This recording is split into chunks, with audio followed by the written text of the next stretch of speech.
Hi, this is The New Norm. I'm Dr. Lou Graham. This program is brought to you by Midway Dental and Catapult Education. So one of the big perplexing questions as we've continued to go through this COVID virus is, why do some people get sick and others not sick? And why do some really get super sick or die? We've been suspecting genetics has a play, and the most recent study out of the Journal of Microbiology is based on a study out of the Oregon Science University, or Health and Science University. So they've done a study where they're looking at HLA genes, which are part of the immune response in general. And what they have found is there are variations in how HLA genes are patient by patient.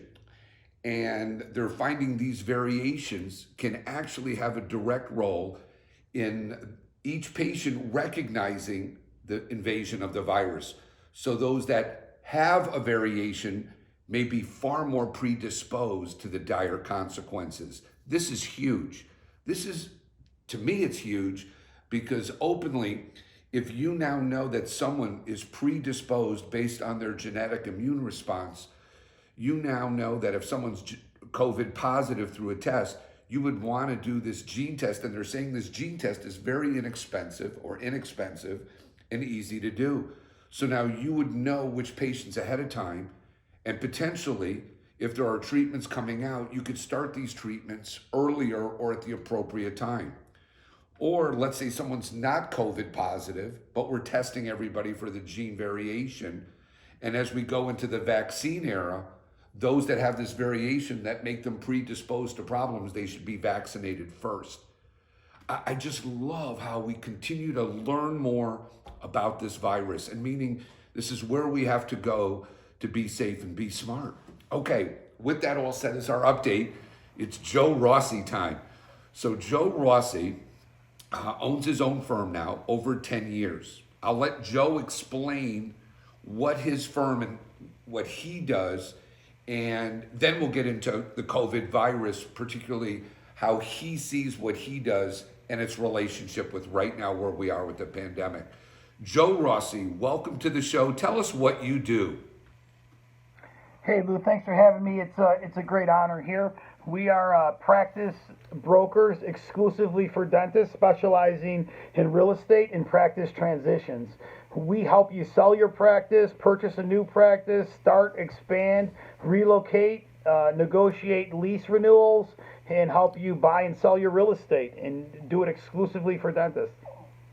Love it. Okay, so Joe, I'm just going to go right into lease and rent. We're going to go right into this. So here I am. I haven't been working in a month. I'm basically unemployed, like most of the dentists have been, and rent comes along. What should dentists be doing? Now, I've already had to go through it for April. What should dentists be doing, Joe? What are your thoughts on this? Yeah, well, first you need to be communicating with your landlord. Communicating as much as you possibly can, and trying to work out a solution that's, amendable to both parties. But the key is communication and empathy. You have to let your landlord know that you guys are kind of in this together. And I think if you have that right approach with the landlord, they'll be willing to work with you. But landlords, they vary in scope. Some are the answer is no, no, no, and some are very easy and are willing to work with you. But again, they're all different. So we're seeing stuff all over the board. So here's my question. So I have my Catapult group of colleagues, and this is how we communicate. And we go, what's a good deal for a landlord to do versus a bad deal? Obviously, Joe, a bad deal is they want their rent fully paid this month and in May, and everybody's a little tight on cash. I know that's a bad deal. Yeah. So let's start there. Let's say, Joe, and then we'll get to better deals. Let's say someone doesn't have the money. There are a lot of dentists out there. This is hit at just a bad time. Nobody was ready for this. Let's say they just started out. They don't have the money. What should they do if they don't have the money? If you don't have the money, don't pay the landlord. And the landlord, they're going to try to scare you and say we're going to force eviction on you, which I don't even think they could do right now because most No. states have moratorium Right. on evictions. But if you truly do not have the money, don't pay the rent, and your landlord is going to continue to tell you you have to pay. But once the landlord knows that you're not going to pay, you'll see the landlord have a different tune. And the landlord, once they know they're not getting their rent, it's going to force them to work something out with you. Realistically, them Yep. evicting you just isn't a likely scenario. So if you don't have it, don't pay it. Exactly. Because honestly, okay, I mean, I think dentists make great tenants because we don't move out. I think we're great tenants, are we not? Dentists are going to be, top of the line tenant, especially now. I mean, other retailers, like Right. anybody who sells any item, clothing, all those are very, very hit even much harder Right. than any healthcare tenant. And restaurants Right. are hard to begin with as tenants, but the COVID has really damaged their credibility with landlords and their ability to pay the rent. So you have leverage with the landlord. Okay, so let's go back to a good deal. So Yeah. a bunch of my colleagues in Catapult, they have landlords that say, you know what? Whatever you don't pay us now, we'll defer to the end of the lease and extend the lease, let's say 3 months. So whatever you can't pay us, we'll defer your lease further. Is that a good deal? That's a great deal, and that's the most common solution that we're seeing, and it's a great deal. And the longer they get you, the longer they let you pay the rent, the better for you. Some landlords are asking for it to be paid back by the end of the year, but you want to defer the rent as long as possible, and I would say that is a good, fair deal. Okay, so basically, I'm going to ask you then this. Okay, so a good deal would be either to defer it over 20, let's say, can I defer the payments, whatever I haven't paid, can I add that in a deferment method throughout 2021 when I'll do business? I think that's a fair way also. Yeah. Okay, you agree with that? 100%. Okay, so we've covered rent, I think, pretty well. Couple of good ways around it. And then we talk about, is this a good time to talk about extending your lease or lease options?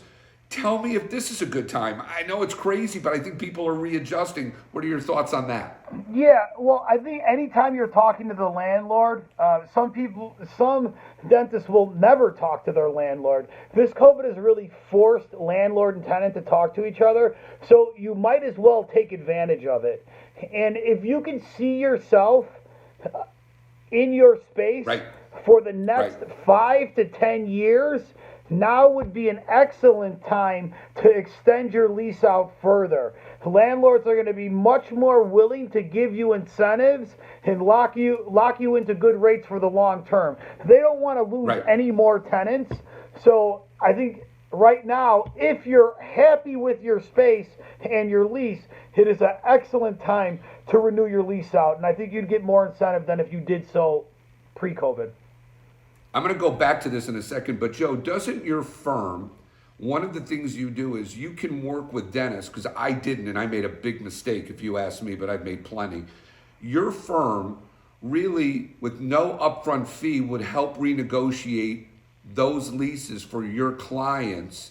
And basically the client then, if they get a better lease in their savings, part of that savings would go to you, but there's nothing up front. Is that kind of how it works with your firm and other firms?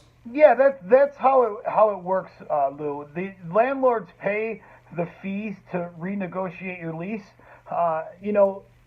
It's important that you have somebody who's an advocate for you that can speak the landlord's language. You got to think some of these landlords have negotiated hundreds of leases, and just slight modifications of that lease could add up to hundreds of thousands of dollars in the landlord's favor. So it's important that you have somebody who can speak the landlord's language and then advocate for you. And our lease renewal services, if we don't save you any dollars, there's no there's no fee charge. So it's really a I no love that. lose. Yeah. It's a no lose Yeah. situation for you. But Yeah. be When I careful. renegotiated my lease, I didn't have help, and I know I could have done better. So I would absolutely tell everybody out there, whether it's Joe Rossi or another company, I would get guidance no matter what. Okay, Joe, so you're out there. I think dentists are now looking at, okay, do I really want to extend my lease? Do I want to stay here? My place is getting a little old and dumpy, or I just built this out. Maybe it's a good time to negotiate. What are you seeing as far as how are dentists thinking in this COVID crisis? And I'm going to bring this up. I've seen dentists in their 60s now going, I don't know. I don't know if I want to deal with dentistry. I've seen younger dentists going, is this a good time to make a shift? What are you seeing out there and your colleagues in your line of business? What are you seeing out there? How are dentists thinking? Well, we deal with doctors who like to start their own practice, so we're probably dealing with the more aggressive and optimistic doctors. Okay. And it is what they're thinking is ranging greatly, and it depends on the position they're in and their age. You know, for example, we've had an influx of doctors who have been on the fence about selling their practice for, I don't know, the past 12 months, and something that happened with COVID happening, it really sparked them to like get going on their practice and like get going and getting it listed and prepping it for sale. And I think a lot of it's, you know, maybe they don't want to deal with this uncertainty and don't want to deal with another downturn, and they just something sparked them. They're ready to sell. So with that being said, I know there'll be a lot of DSO activity coming into the marketplace, but also what about associates and dentists who now may look at this as an opportunity to go, you know what? Or they're working at a DSO. Maybe they're looking at going post-COVID. Is this a good time for us to start exploring and expanding into dentistry and self-ownership? Are you seeing any of that?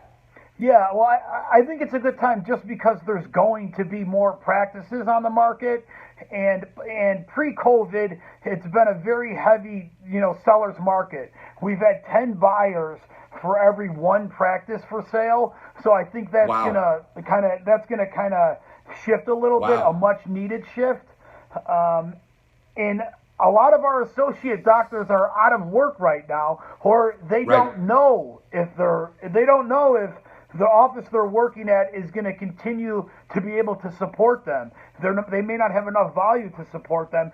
So it's like almost the younger doctors are forced into kind of controlling their own destiny and looking at opportunities just because they don't know if their job pre-COVID is still there. So it's kind of like a forced reset, re-examination of the opportunities that the market has to offer. Got it. Okay, so let me just ask you this. Any other points that I have not grilled you on this morning? Any other points you want to make? No, I think we covered. What we wanted to talk about. I think it's pretty covered. Great. So here's my summary of this. If you're in the middle of rent, you know your rent is due. Go with what Joe Rossi's talking about. Talk to your landlord. And if you're in dire straits, as Joe says, then maybe you just don't pay and you bring the discussion forward. I think that's great advice from Joe. And really, we talked about deferring payments, whatever you can afford to pay. Let your landlord have that, and maybe you defer the rest till 2021 over 12 payments. Or as Joe said, some, like in Catapult, you extend your lease 3 more months. Covering for what you didn't cover. Joe also covered, it's a great time to talk about whether you want to extend that lease and maybe some options and getting some help like with what Joe's company does. But lastly, I just think this is a recheck time. Where are you? October's not going to be far away. I think things will be better. I do. I know there'll be a second wave, but I think we'll be gearing forward. And there'll be a vaccine coming and we'll get through this. But now is a recheck time, and I think that's what today we covered with Joe. Associates are rechecking, owners are rechecking, and I think this is just a very interesting time in the COVID era. This is the new norm. Dr. Lou Graham. Stay safe and be smart. So let me be clear. We want to hear from you. We want to hear your questions. So what we want you to do is we want you to go to education@midwaydental.com. Shoot us your questions. We'll go right to the experts. I know I'm not the expert, so let's go ask the experts what we should be doing as our next step next week, the week after, and thereafter. I look forward to hearing from you.